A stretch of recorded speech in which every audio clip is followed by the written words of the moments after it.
Selamat malam dan selamat datang kembali dalam program Kamu Bisa Karya Mulia Bisnis Luar Biasa.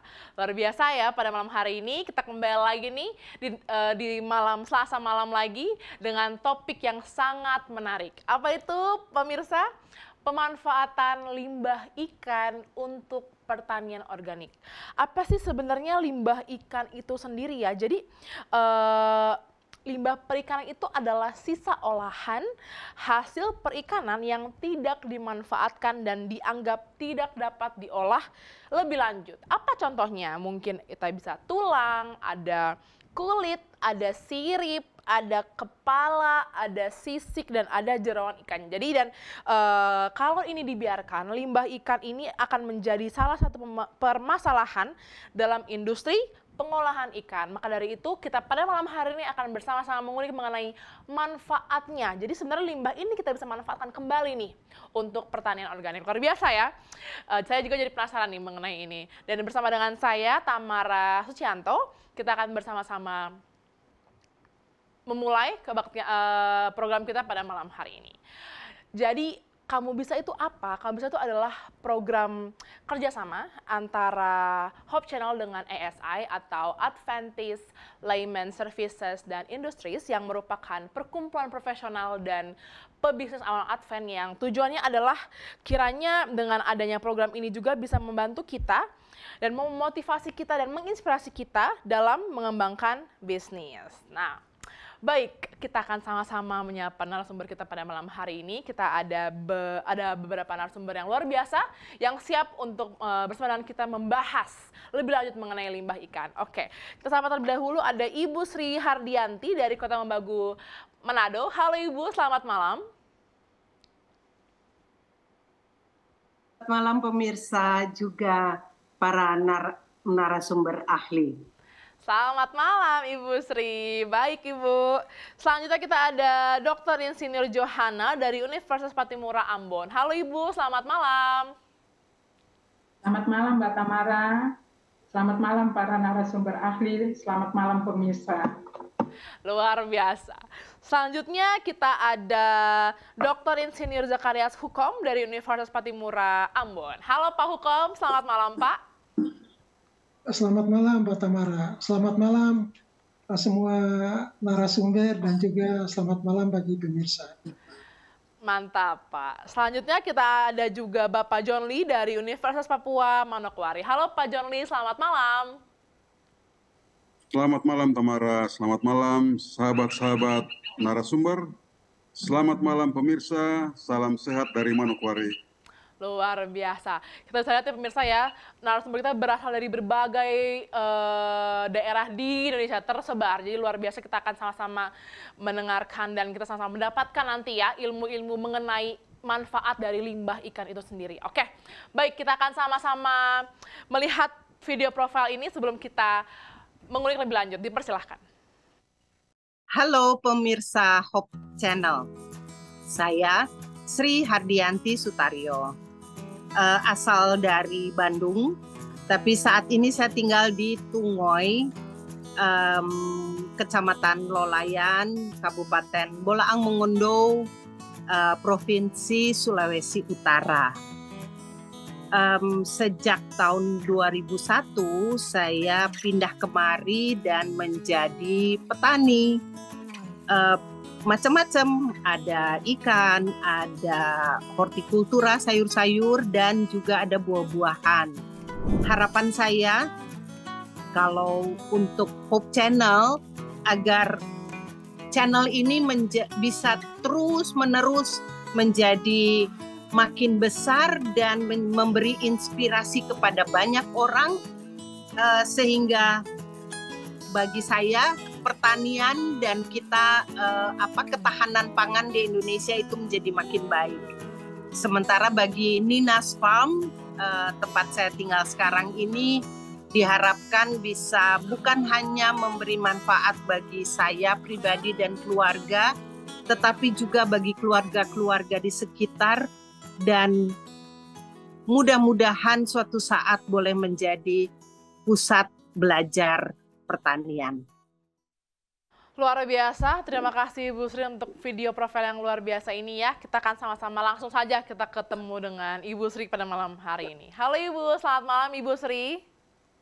Halo, selamat malam Tamara. Kita ketemu lagi. Iya, ketemu lagi nih kita Bu. Nah Bu, ini pertanyaan yang mungkin pemirsa juga penasaran ya, karena saya pun penasaran. Sebenarnya inspirasi awal itu apa sih Bu sampai akhirnya memutuskan untuk membudidaya atau enggak membuat pupuk limbah ikan ini Ibu? Dipersilakan Ibu Sri. Oke, makasih. Ya, awalnya sebetulnya karena saya ingin mengembangkan pertanian dengan pendekatan yang lebih organik ya di Ninas Farm ini. Nah, itu awalnya. Baru kemudian gara-gara itu mulai belajar karena saya bukan dari latar belakang pertanian, jadi mesti banyak sekali belajar. Nah, pada saat belajar itu saya lihat ada satu iklan menarik sekali.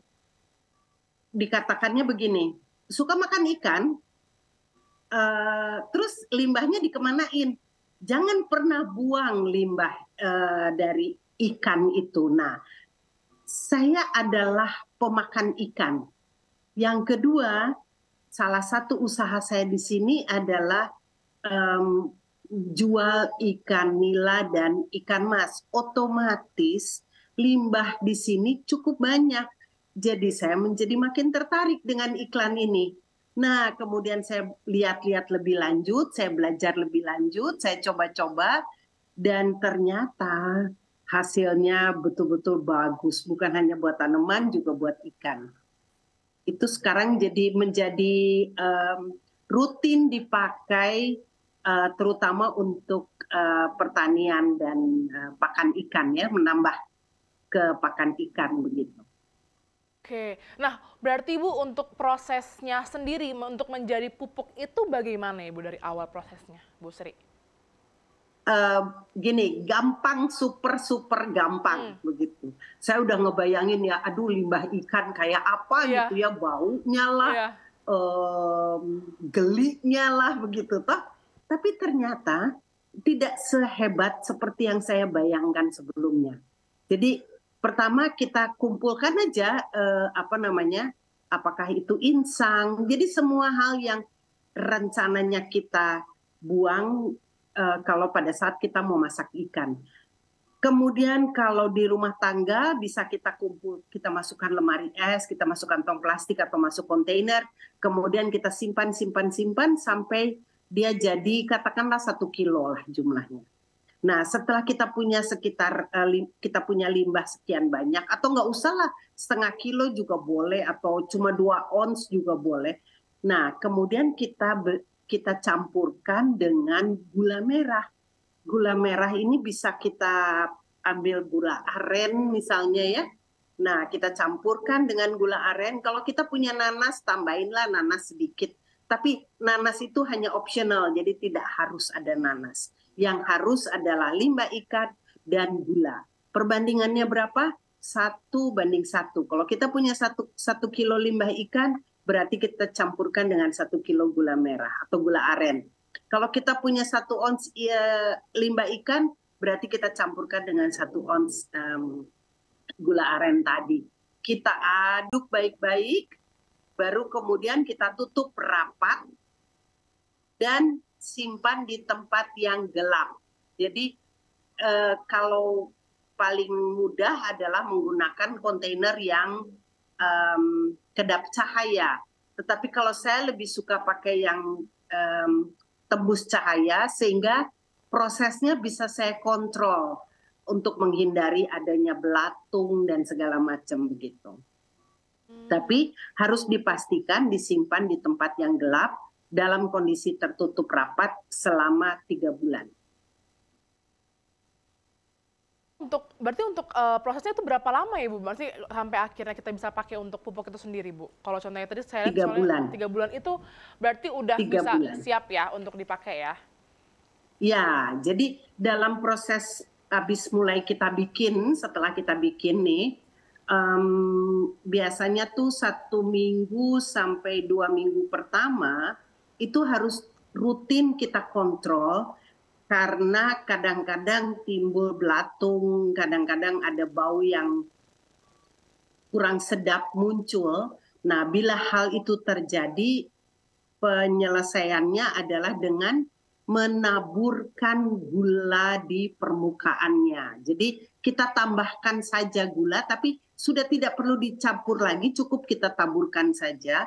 Maka semua itu belatungnya nanti akan mati juga, baru kemudian bau harum semerbak mewanginya itu juga akan hilang. Wah, oke. Ini menarik ya, Bu. Ini menarik perhatian saya karena dengan adanya gula itu langsung bisa, maksudnya kita berarti gula ini sangat amat penting juga untuk dalam proses pembuatan pupuk ini ya, Bu ya. Nah, muncul pertanyaan baru sih, Bu, sekarang. Jadi, bagaimana cara kita untuk mengetahui bahwa pupuk ini, pupuk ini bagus untuk digunakan, sudah layak nih digunakan, atau pernah nggak Ibu mengalami kayak akhirnya gagal dalam membuat pupuknya dan gimana cara menanggulanginya, Ibu? Sampai sekarang sih saya tidak mengalami kegagalan ya. Tetapi intinya begini, kalau kita mencium bau yang kurang bagus, bau busuk lah begitu, jangan segera buang campuran ini. Tambahkan saja pupuk. Dengan berjalannya waktu, proses fermentasi itu pasti akan terjadi dan dia baunya nanti menjadi seperti bau tape begitu. Baunya enak. Jadi bentuknya kayak petis, tetapi baunya lebih wangi dari petis kalau menurut saya ya. Karena lebih harum seperti pete lah, seperti tape begitu baunya. Dan itu artinya udah jadi. Oke, ini menarik ya Ibu ya. Jadi saya juga jadi ada knowledge baru nih. Terima kasih Ibu Sri. Sekarang saya mau bertanya kepada Pak Hukom nih, Pak Hukom. Tadi kita sudah berbicara mengenai prosesnya, bagaimana pembuatan pupuk dari awal, menggunakan gula Jawa dan sebagainya Pak. Nah, pertanyaan untuk Pak Hukom adalah, sebenarnya seberapa banyak pupuk yang kita bisa aplikasikan ke dalam tanaman menggunakan pupuk dari limbah ikan ini sendiri, Pak? Dipersilakan, Pak Hukom. Ya, terima kasih Mbak Tamara. Jadi ini menyangkut dengan pemberian pupuk pada tanaman, dan pupuk ini kan macam-macam cara berinya. Tapi yang tadi Ibu Sri buat itu adalah pupuk hasil fermentasi sebetulnya. Ya, hasil fermentasi dari limbah ikan, dan itu harus diketahui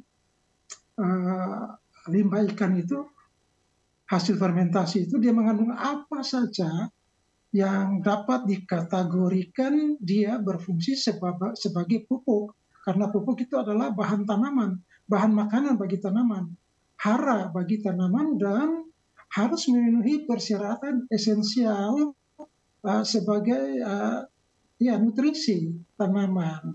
Nah, ini yang paling penting diperhatikan. Dan semua bahan fermentasi dari ikan itu berbeda-beda kandungan elemen di dalam itu hasil fermentasi itu.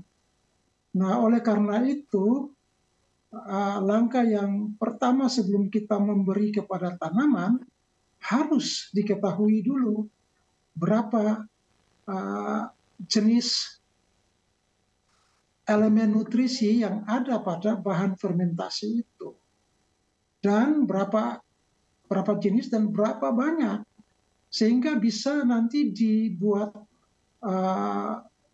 formulasi dosis atau konsentrasi ketika dicampurkan dengan air. Nah, itu supaya sesuai dengan kebutuhan tanaman. Nah, jadi itu banyak sekali seperti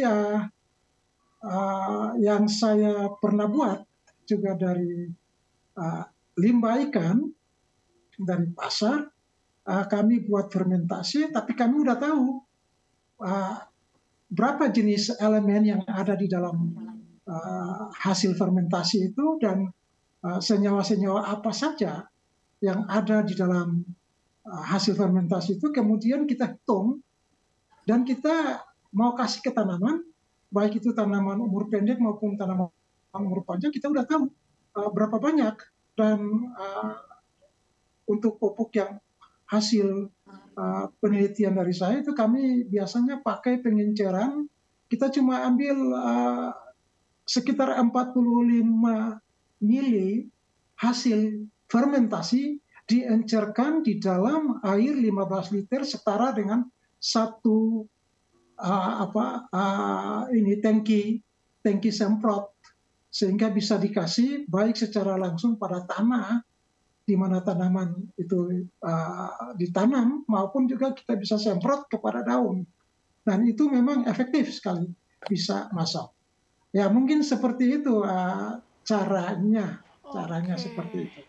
Nah mungkin kalau untuk Ibu Sri saya nggak tahu dalam formulasi bentuk apa, dikasih dalam bentuk hasil fermentasi tanpa pengenceran, ataukah diencerkan dengan air baru dikasih. Nah ini perlu diperhatikan seperti itu. Oke. Terima kasih Mbak Tamara. Terima kasih Pak Hukom untuk penjelasannya ya. Mungkin kita langsung bisa untuk menjawab pertanyaannya Pak Hukom tadi mengenai yang tadi sudah Pak Hukom tanyakan, mungkin Bu Sri bisa langsung menjawab, Bu Sri. Ya, kalau saya menerapkannya 1 liter air itu dengan 2 mili FAA ini ya, fish asam amino ini, fish amino acid ini. Nah, atau kalau mau lebih gampang, kalau kita nggak punya gelas ukur, kita bisa pakai sendok teh. Jadi sendok teh itu sekitar 2,5 mili. Jadi untuk 1 liter air kita tambahkan 1 sendok teh begitu. Nah, kalau kemudian tangkinya 2 liter, kita tinggal tangkinya 12 liter kita tinggal kalikan, atau tangki 15 liter kita kalikan. Atau kemudian juga kalau kita mau kocorkan begitu, kita tinggal menghitung si ember ini sebetulnya isinya berapa airnya berapa, tinggal kita kalikan saja 2,5 mili itu gitu. Dan kalau saya di sini kebanyakan saya aplikasikan dalam bentuk kocor ya, jadi bukan disemprot begitu. Dan betul sekali kata Pak Hukom, hasilnya luar biasa. Dia sangat-sangat efektif untuk masa vegetatif, tapi juga untuk mengatasi tanaman-tanaman yang sakit dan yang stres. Oke, luar biasa. Terima kasih banyak Ibu Sri juga. Jadi kita sudah tahu juga ya kalau Ibu Sri prosesnya seperti apa. Nah, sekarang saya ingin bertanya nih ke Ibu Johana nih Bu, mengenai tadi kan ketika tadi sudah dijelaskan sama Ibu Sri ya, bahwa ketika prosesnya itu akan ada belatung, akan ada berbagai macam lah. Dan beliau akhirnya memakai gula Jawa itu ya. Boleh dikoreksi juga ya Ibu Sri ya, memakai gula Jawa itu untuk akhirnya lama-lama menghilang. Nah, sebenarnya apakah ada cara lain untuk menghilangkan belatung ini, Bu, atau gimana, Bu? Dipersilakan, Ibu Johana. Terima kasih, Mbak Tamara. Kalau kita berbicara proses pembuatan fish amino acid ini, tetap ada belatung, tetapi kita punya cara untuk karena belatung itu untuk pembusukan.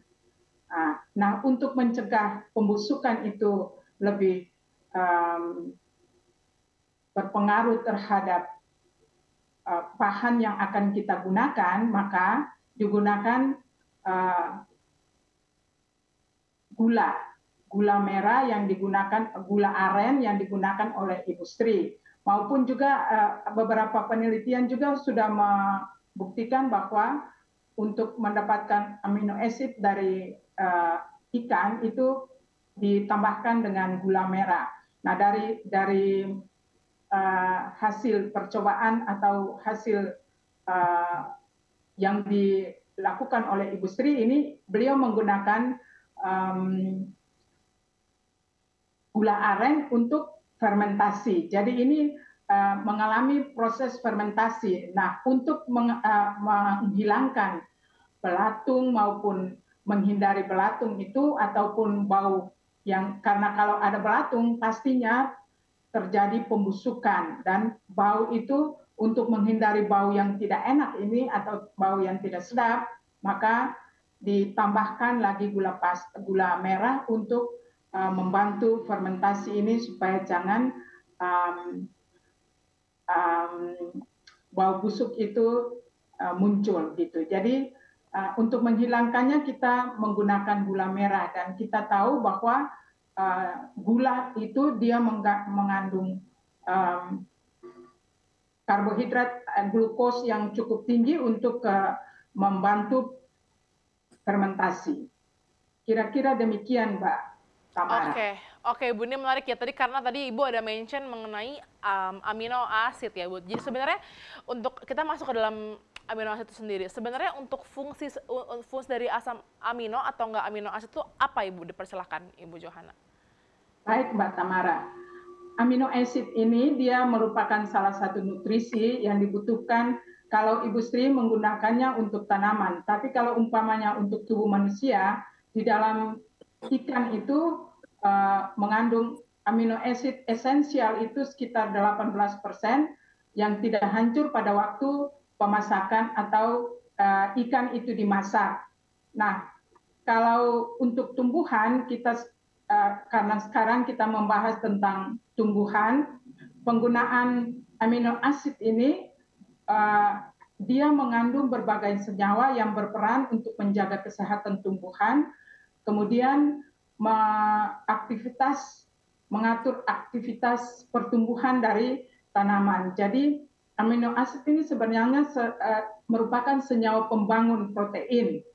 Jadi di dalam amino acid ini ada berbagai macam senyawa esensial yang dibutuhkan oleh tanaman.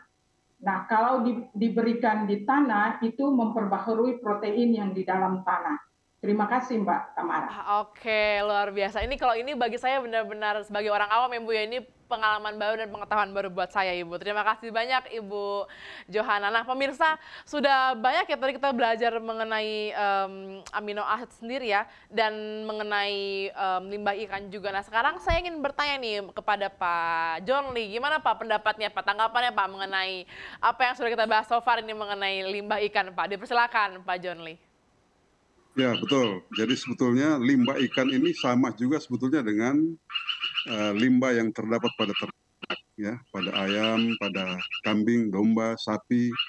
Jadi bahan-bahan yang tidak digunakan seperti darah, kemudian tulang, kemudian jeroan, ya, termasuk feses.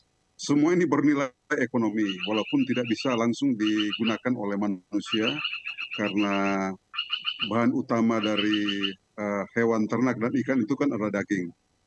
Tapi yang namanya limbah itu ya memang harus pintar-pintar kita untuk mengolah supaya jangan sampai semua terbuang percuma. Jadi harus zero waste. Jadi harus ada semboyan yang mengatakan bahwa semua usaha yang kita buat itu jangan ada yang tersisa kemudian terbuang. Harus semua bisa dimanfaatkan. Nah, proses fermentasi ini sebetulnya sangat bagus ya. Dan tadi sudah disebut-sebut asam amino esensial ini sama seperti pada manusia. Manusia ini kan ada sekitar 22 jenis asam amino dan sekitar 10 di dalamnya adalah asam amino esensial. Saya dulu waktu belajar di SMA ini, saya masih ingat-ingat ya, yang asam amino esensial itu ada yang namanya treonin, triptopan, histidin, alanin, lisin, leusin, metionin, kemudian fenilalanin, kemudian valin, ya. Ini tidak boleh tidak ada di dalam tubuh manusia. Saya kira juga sama dengan yang di hewan, tumbuhan. Oleh karena itu tumbuhan kalau mereka diberikan gizi yang lengkap, maka pertumbuhannya akan sangat optimal dan hasilnya juga akan optimal. Nah, ini yang dibidik oleh Ibu Sri sebagai sebuah terobosan yang bagus untuk tanaman-tanaman yang yang organik, tidak menggunakan pupuk sintetis, tapi menggunakan semua produk-produk sisa yang harusnya dibuang tapi bisa dimanfaatkan untuk tanaman. Nah, nilai ekonominya sangat tinggi karena pembuatannya kan sangat rendah ongkos biayanya rendah. Karena ini kan bahan-bahan terbuang, kecuali gula aren. Makanya memang pemirsa yang sedang mengikuti acara ini saya kira sangat mudah ini untuk diintroduksi, sangat mudah untuk ditiru. Daripada membuang limbah, bagus kita pakai ya. Kita pakai. Memang masa tunggunya relatif lama ya, sekitar 3 bulan ya, atau katakanlah 100 hari. Tapi saya kira itu tidak ada masalah. Nah, yang kedua yang tadi kita bahas menyangkut belatung ya, atau kalau saya biasa sebut itu maggot ya, maggot. Nah, belatung ini atau maggot ini kalau kita sedang memfermentasi sesuatu, termasuk di dalamnya adalah limbah ikan ini, kemudian muncul belatung, ya kita abaikan saja, tidak usah jadi fermentasi murni, tapi belatung itu kita bisa pakai sebagai pakan untuk ayam atau ikan air tawar. Dan ini proteinnya sangat tinggi, ya. Jadi seperti itu. Jadi belatung atau maggot itu jangan dibuang, jangan dimatikan. Sebaiknya dikasih dibudidaya dia supaya dia betul-betul bertumbuh dengan sangat hebat, sangat banyak. Kemudian itu sebagai bahan baku untuk makanan ayam kampung terutama, dan juga untuk budidaya air tawar. Dan ini akan menekan ongkos produksi, ongkos pakan yang sangat mahal saat ini. Ya, jadi tadi pagi saya tadi pagi beli pakan di Manokwari di toko ya untuk ayam kampung. Satu karung sekarang sudah sekitar 490 ya, mahal untuk pakan ayam petelur ya. Jadi kalau kita menggunakan metode-metode seperti ini, saya kira akan menghemat biaya ya, menghemat biaya. Jadi luar biasa Ibu Sri ini, banyak pengalaman yang kita bisa dapat dari pengalaman terbaik dalam Ninas Farm ini. Dan saya kira komoditasnya juga sangat banyak, dan kita juga mendapatkan banyak pelajaran dari pengalaman yang Ibu Sri sudah lakukan selama ini di Kota Mobagu. Demikian untuk sementara. Another new ilmu buat saya juga ya Pak ya, mengenai belatung ini juga malah lebih baik kita budidayakan juga, jadi itu untuk memakan ayam, kasih makan itu juga karena memiliki protein manfaat dan nutrisi yang baik ya. Terima kasih banyak Pak John Lee. Sekarang saya mau ke Bu Sri nih Bu. Bu, tadi kan kita sudah belajar ya mengenai pupuknya, mengenai asam amino, belatung dan lain sebagainya. Nah sekarang pertanyaannya nih, bagaimana cara kita untuk menggunakan pupuk ini dengan baik Ibu? Dan lebih baik kita gunakan pupuk ini, apakah ada spesifik tanaman yang kayak kalau kita menanam di tanaman ini akan lebih baik atau bagaimana Ibu? Dipersilakan Ibu Sri. Ya, oke. Sayang saya tidak punya fotonya ya. Tetapi di dekat teras ini saya punya satu petak bunga sebetulnya yang menjadi tempat percobaan saya, itu lab saya. Jadi semua apa yang saya produksi itu pasti akan saya cobakan di petak itu. Nah, petak itu isinya ada bunga apa itu namanya ya? Dia bunganya tuh berbunga terus gitu, kuning lupa saya namanya. Bel emas atau apa begitu. Dan yang kedua hairbrush.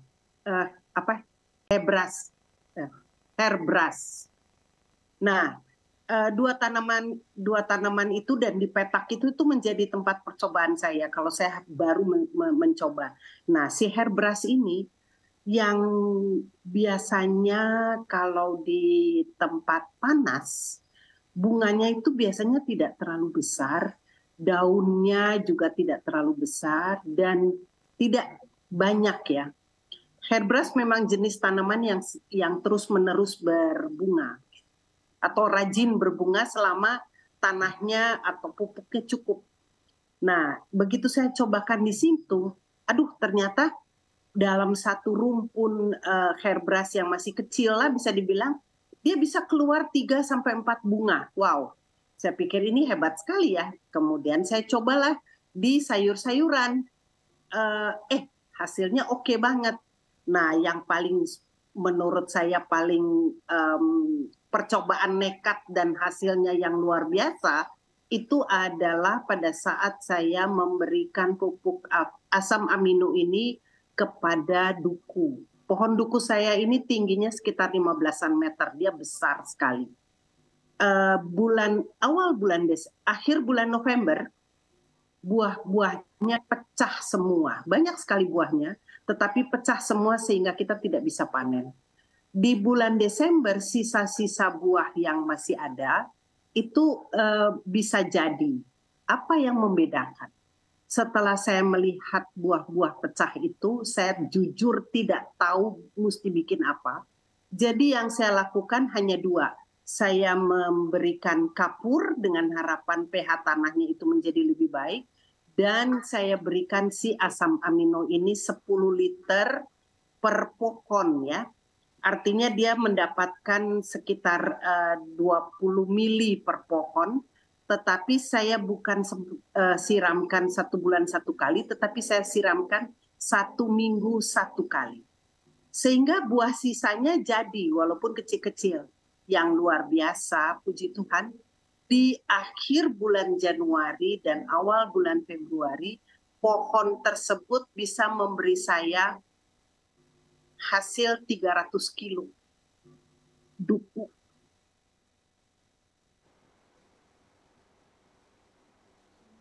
Wow.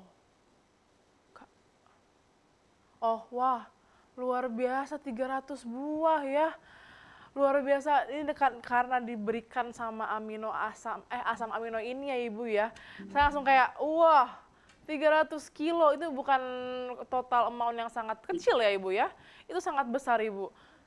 Wah, tadi Ibu Sri ada ingin menambahkan lagi Bu?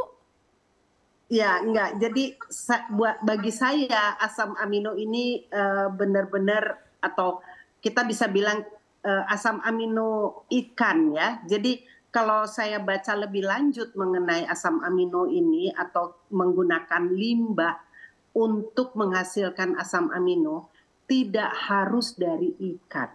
Jadi tadi Pak John Lee kan sudah bicara soal ayam dan segala macam ya. Tetapi saya juga tahu di Jawa itu cukup banyak atau keong emas itu sudah menjadi hama. Nah, si keong emas ini pun bagus sekali kalau mau kita jadikan, kita fermentasi untuk menjadi asam amino. Jadi dia bisa kita lihat sebagai, bukan lagi sebagai hama, tapi justru harus kita lihat dia sebagai harta karun. Tinggal kita olah sedikit saja, dia sudah menjadi asam amino kembali lagi ke kebun kita. Jadi akan sangat-sangat baik kalau kita bisa mengembalikan ya. Jadi apapun, tadi Pak John Lee menyebutkan zero waste gitu ya, atau bisa juga integrated farming. Jadi kita mengolah pertanian kita menggunakan bahan-bahan sisa yang ada di kebun kita juga begitu ya. Jadi kita bikin kayak ekosistem kecil di dalam kebun kita. Nah, kalau di sini karena banyak ikan ya otomatis ikan ya. Nah, tetapi yang kelihatan adalah hasilnya memang bagus sekali. Dan belajar dari Pak Hukom, tanaman yang sehat juga pasti akan lebih mampu mengatasi berbagai penyakit. Sama dengan manusia, manusia sehat akan mampu mengatasi berbagai penyakit. Dan ternyata asam amino ini membantu si tanaman itu menjadi lebih sehat. Wah, luar biasa Ibu Sri. Terima kasih banyak Ibu untuk penjelasannya ya. Pemirsa, di sini sangat amat terlihat memang bahwa begitu pentingnya juga untuk kita memiliki tanaman dengan yang tanaman yang sehat. Karena apa? Karena ketika tanaman sehat, bahagia pun nanti mereka berbuah dengan baik, dengan indah begitu ya pemirsa. Baik, sebelum kita lanjut lagi nih untuk berbincang-bincang kembali dengan narasumber kita akan sama-sama saksikan video mengenai proses pembuatan dan panen fish amino acid. Dipersilahkan.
biasa ya pemirsa, saya juga tadi kayak wow, butuh ternyata lebih baik untuk lebih besar aja wadahnya ya, jadi bisa kita gunakan terus gitu. Nah sekarang saya ingin ke Ibu Sri nih Bu.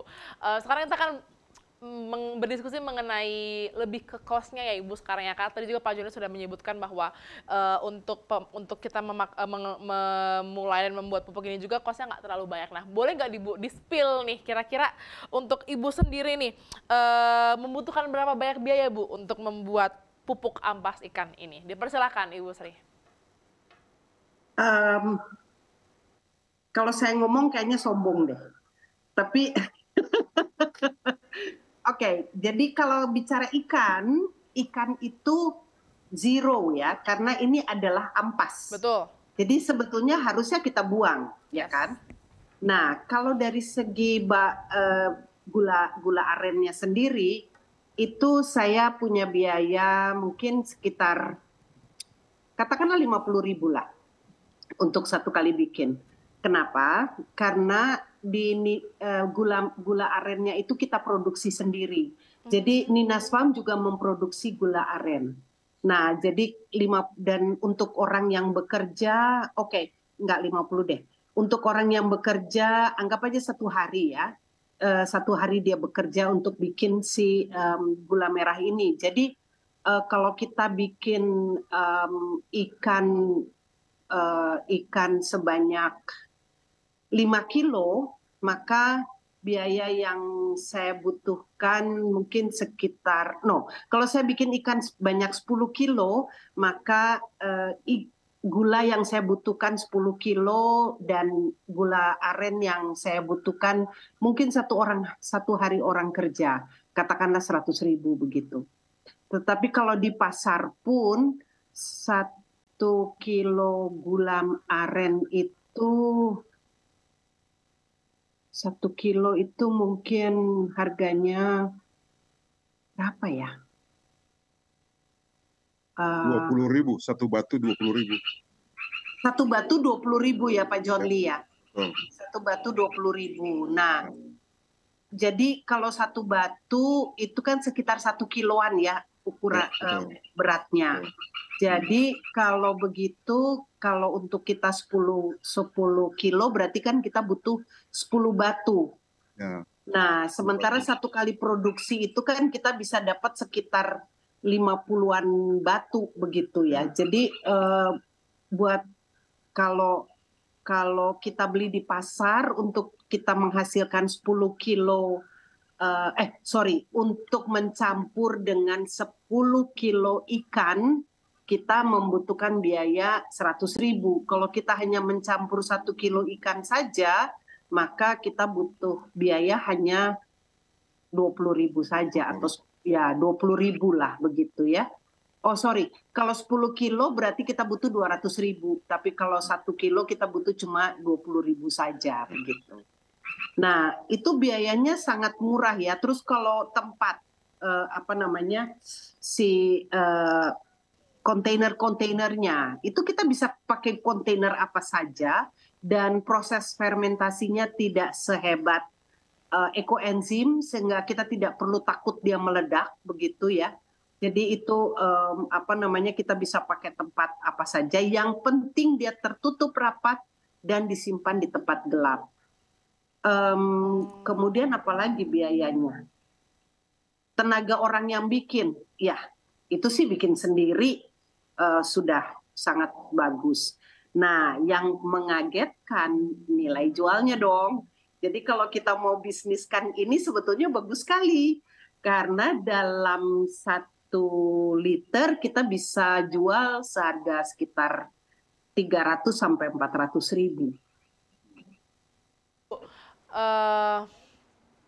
Tadi yang Ibu Sri katakan juga benar, karena sebelum program ini dimulai saya juga sempat ngeliat tuh di e-commerce berapa sih sebenarnya kira-kira, dan penjualnya tuh banyak ya Tata yang sudah mengkomersialkan ini Bu, dan saya lihat wah kalau dari yang tadi Bu sudah bilang mengenai cost-nya ini bukan lumayan lagi untuk, tapi banyak sekali untuk yang bisa kita dapatkan ini dari menjual ini. Nah, kalau dari Ibu Sri sendiri apakah Ibu ada rencana Bu untuk mengkomersialkan pupuk ini Bu?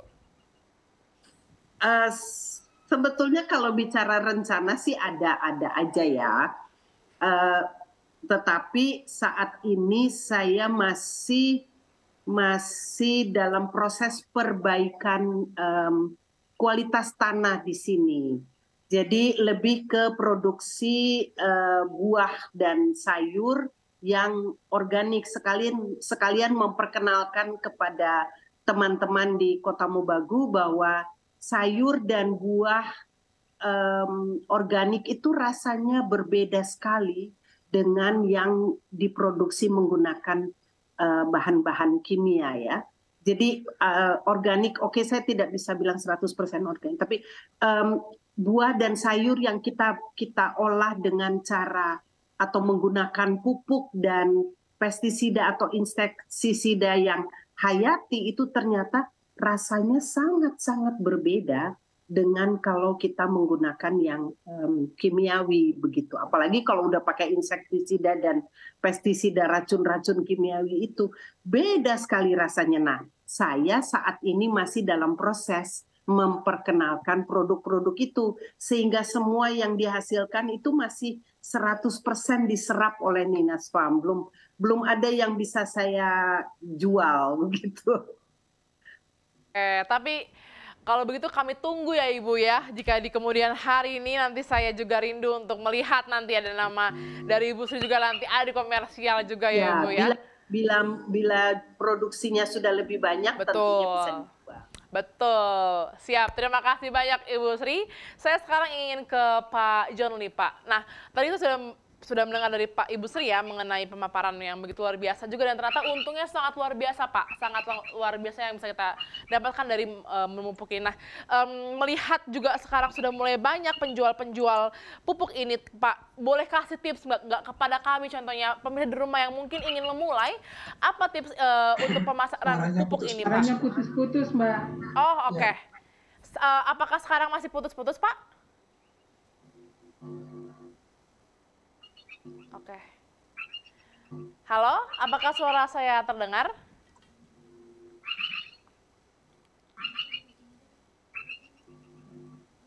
Oke, kalau begitu kita langsung aja ke studio ya, di studio ini. Oke, kita akan sama-sama berizin langsung saja ke video WKB berikut ini, dipersilahkan. Aku Ardan, asalnya dari Jakarta. Nama aku Nicole, asal dari Jakarta. Nama aku Andrea Suratmaja dari Salemba. Nama aku Madeline, asalnya dari Bekasi.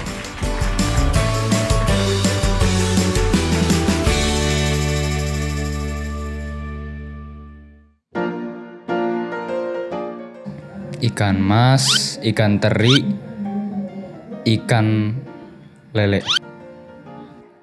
Ikan nila, ikan mujair, ikan tongkol. Salmon, tuna, tongkol. Dah. Ikan teri, ikan tongkol, ikan tuna. Bersihin ikan mungkin sisik-sisiknya dikupas aja sisiknya, atau mungkin organ dalamnya dikeluarin juga kayak di deket insang sini. Paling ya kan buka dulu nih ikannya, terus bagian-bagian dalamnya udah dikeluarin. Bersihin ikan, dibelah dulu, habis itu dibuang-buang kotorannya, dicuci. Yang dibuang itu kotoran-kotorannya sama kayak isi perutnya gitu yang kotor.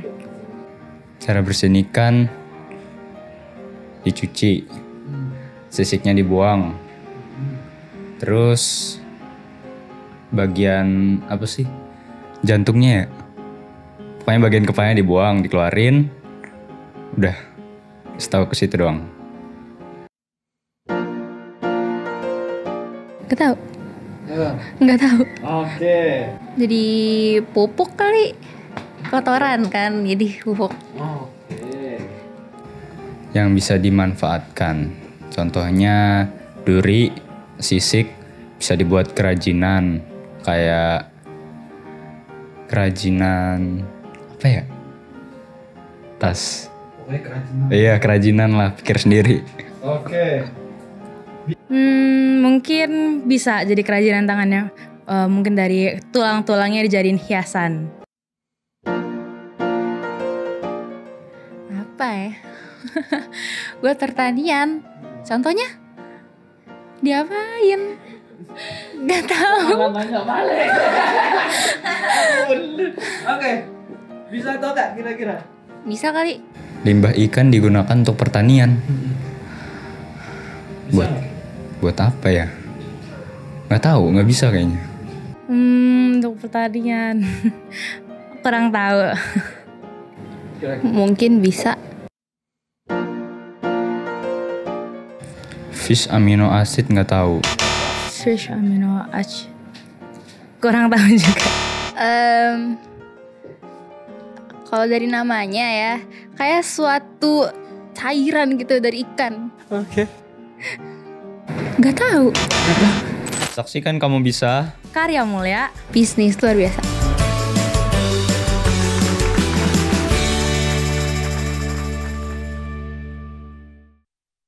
Oke, baik, luar biasa untuk UIKB ya, uji ilmu kamu bisa. Oke, sekarang saya kembali lagi nih ke Pak John Lee. Pak, apakah suara saya sudah jelas sekarang? Sudah. Oke, siap Pak. Sudah Pak, terdengar. Oke, mantap. Tadi kita melanjutkan pertanyaan tadi ya Pak ya. Tadi saya bertanya mengenai, kita sudah belajar mengenai cost dan ternyata keuntungannya sangat amat besar ya kalau kita sebagai penjual, dan pasti untuk kedepannya akan banyak penjual-penjual pupuk lainnya juga Pak. Nah, bagaimana dengan kami nih yang saya dan penonton, pemirsa yang ingin juga rindu untuk menjual ini? Apakah ada tips Pak yang bisa dibagikan bagi kita untuk kita bisa memasarkan ini jadi kita nggak ketinggalan nih sama penjual-penjual lain pupuknya? Dipersilahkan Pak John Lee. Ya, ada dua tujuan utama dari asam amino ikan ini. Tujuan pertama adalah menjual langsung dari hasil fermentasi. Dan itu bisa dibuat kemasan-kemasan sesuai dengan harga dan ukuran.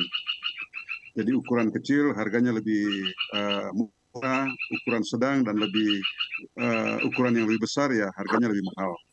Itu yang pertama. Jadi manfaat ekonominya sudah bisa langsung dirasakan setelah 100 hari atau 3 bulan membuat fermentasi asam amino ikan ini sudah bisa kita jual dalam bentuk kemasan-kemasan dengan ukuran yang berbeda-beda, dengan harga yang berbeda, sehingga semua segmen pasar itu bisa menikmati hasil berdasarkan kemampuan mereka untuk membeli. Itu yang pertama. Tapi yang lebih penting lagi adalah kalau hasil fermentasi ini langsung kita bisa gunakan untuk usaha perkebunan kita. Ya, jadi usaha tanaman-tanaman kita yang ada di halaman, ya, usaha bunga hias yang ada di rumah, dan banyak lagi yang kita bisa buat. Ini manfaatnya lebih besar. Jadi kalau kita menghitung secara ekonomi, masih lebih besar kita gunakan untuk tanaman dibandingkan dengan kalau kita menjual hasil hasil asam amino ikan yang kita buat. Masih lebih besar ketika kita menggunakannya untuk tanaman kita. Memang waktu untuk menikmatinya akan lebih lama, berdasarkan umur tanaman, ya, berdasarkan umur tanaman. Kalau tanaman jangka pendek, tanaman musiman, ya lebih singkat. Tapi kalau tanaman perkebunan dan buah-buahan tentu lebih lama. Jadi tergantung dari tujuan kita, dua tujuan itu. Jadi tujuan pertama menjual langsung hasil pembuatan asam amino ikan atau menikmati hasil dengan memanfaatkan asam amino ikan itu untuk tanaman yang kita sedang usahakan di halaman atau di kebun kita. Demikian. Oke, baik. Jadi itu pertanyaan kembali lagi kepada kita ya, apakah pemirsa di rumah juga bisa menjawab dengan dalam hati masing-masing. Oke, baik. Sekarang saya ingin ke Ibu Sri nih, Bu. Bu, ternyata kita sudah belajar mengenai nutrisinya, ternyata sangat amat banyak, luar biasa, dan bagaimana cara pembuatannya. Nah, sebenarnya untuk memakai pupuk ini sendiri, apakah selama Ibu memakai ini, apakah ada efek negatifnya, Bu? Dipersilahkan, Ibu Sri. Sampai hari ini yang saya rasakan hanya manfaatnya saja. Jadi pertama kita nggak punya sampah yang sampah ikan yang baunya nggak karu-karuan itu. Yang kedua setelah dia jadi kemudian kita aplikasikan ke tanaman itu meresponsnya dengan dengan riang gembira begitu ya. Jadi dia memberi bunga, dia memberi buah dan sangat subur. Jadi bagus sekali. Dan juga soal aplikasi ini sebetulnya tidak perlu terlalu sering ya. Jadi kalau dibandingkan dengan pupuk hayati atau pupuk organik yang lain, di mana kita harus memberikannya setiap 1 minggu 1 kali. Kalau ini kita tidak perlu memberikannya 1 minggu 1 kali, kita bisa memberikannya 2 minggu 1 kali, atau bahkan kalau kita kocorkan ke tanah, kita bisa memberikannya 1 bulan 1 kali. Jadi dari segi efisiensi tenaga kerja itu bagus sekali. Jadi sampai sekarang nggak ada efek sampingannya, Tamara. Mantap, ini sebuah good news ya Ibu ya, sebuah kabar baik nih bagi kami juga yang mau. Jadi sebenarnya udah nggak ada lagi alasan buat tidak untuk memulai ya Ibu, karena memang sangat amat bermanfaat dan juga buat kami dan juga buat tanaman itu sendiri ya Ibu ya. Terima kasih banyak Ibu Sri. Oke pemirsa, jadi tidak terasa nih kita udah bersama-sama selama 1 jam ya membahas mengenai limbah ikan. Saya pun sangat penasaran mengenai limbah ikan ini. Jadi hari ini saya sangat puas juga karena saya sudah berbincang-bincang dengan narasumber ahli yang luar biasa. Jadi tidak ada alasan juga kalau contohnya Ibu Sri bisa, pasti pemirsa rumah dan saya juga pasti bisa. Baiklah, kita akan mempersilahkan untuk para narasumber memberikan closing statement secara singkat sebelum kita menutup acara ini. Dipersilahkan kepada Ibu Sri terlebih dahulu. Dipersilahkan Ibu. Oke, terima kasih. Coba aja dulu. Nggak usah takut mencoba, nggak usah jijik, dan ini bukan kotoran ya. Ini sesuatu yang sangat-sangat bermanfaat buat kita.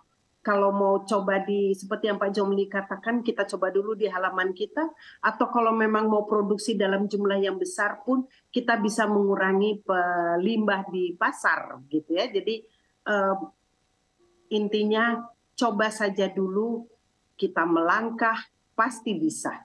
Itu saja. Selamat mencoba. Siap, kita melangkah pasti bisa. Terima kasih banyak Ibu Sri. Lanjutkan oleh Ibu Johana, dipersilahkan Ibu. Terima kasih Mbak Tamara. Bergiatlah menggunakan atau memanfaatkan limbah apapun, terutama limbah ikan di seputaran tempat tinggal Anda, sehingga mengurangi polusi udara di lingkungan saudara, sehingga kita bisa mencapai sesuatu yang bermanfaat juga baik untuk tanaman dan memberikan kesehatan bagi lingkungan. Terima kasih. Siap, Ibu. Terima kasih banyak. Dan kan oleh Pak Hukom, Pak. Dipersilahkan, Pak Hukom. Ya, baik, Mbak Tamara. Jadi penggunaan limbah ikan ini memang sangat bermanfaat untuk dibuat fermentasi dan dijadikan sebagai suplemen sebetulnya. Bukan pupuk, tapi suplemen. Dan bisa memberikan efek pada tanah dari segi tingkat kesuburannya bisa dipertahankan baik fisik maupun biologi dan kimia masih bisa dipertahankan untuk mendukung produktivitas dan kualitas tanaman sepanjang musim bahkan sepanjang tahun, dan belum ada tidak ada efek yang begitu serius karena ada elemen-elemen ada di dalam limbah hasil fermentasi itu. Itu baik sekali, dan kalau Ibu Sri sudah memulai dan bisa digunakan pada tanaman-tanaman, berarti pemirsa juga bisa melakukan karena sangat sederhana dan sangat mudah dan murah dilakukan. Terima kasih. Mantap Pak Hukom, terima kasih banyak. Sekarang last but not least ada Bapak John Lee. Dipersilakan Pak John Lee. Ya, membuat fermentasi dari limbah ikan yang tidak digunakan sangat mudah, murah, dan bernilai ekonomi tinggi. Pemirsa yang mau memulai, sekarang saatnya. Kalau Ibu Sri bisa, kamu pun pasti bisa. Siap. Kalau Ibu Sri bisa, kita semua pasti bisa. Terima kasih banyak Pak John Lee. Saya ucapkan terima kasih banyak para narasumber pada malam hari ini. Ada Ibu Sri, Pak John Lee, ada Pak Hukom, ada Ibu Johana. Boleh dilambaikan tangannya terlebih dahulu. Baik, terima kasih banyak kepada narasumber kita pada malam hari ini yang telah memberikan kita banyak sekali informasi mengenai limbah ikan. Dan terima kasih banyak kami ucapkan kepada para pemirsa yang setia untuk menonton kita sampai di penghujung acara ini. Pemirsa, kami juga ingin menginformasikan kepada Anda nih bahwa kita akan mengadakan KKRNet Jakarta Conference Hope for Indonesia dengan tema Life Compass Finding Direction and Purpose yang akan diselenggarakan pada tanggal 8 Maret sampai dengan tanggal 23 Maret 2024 di Hope Channel Indonesia. Jadi jangan ketinggalan ya pemirsa di rumah ya. Baiklah, saya Tamara Scianto bersama dengan kru yang bertugas pada malam hari ini, kami mohon pamit undur diri pada malam hari daripada hadapan Anda. Saksikan terus Kamu Bisa, karya mulai bisnis luar biasa setiap Selasa malam. Selamat malam.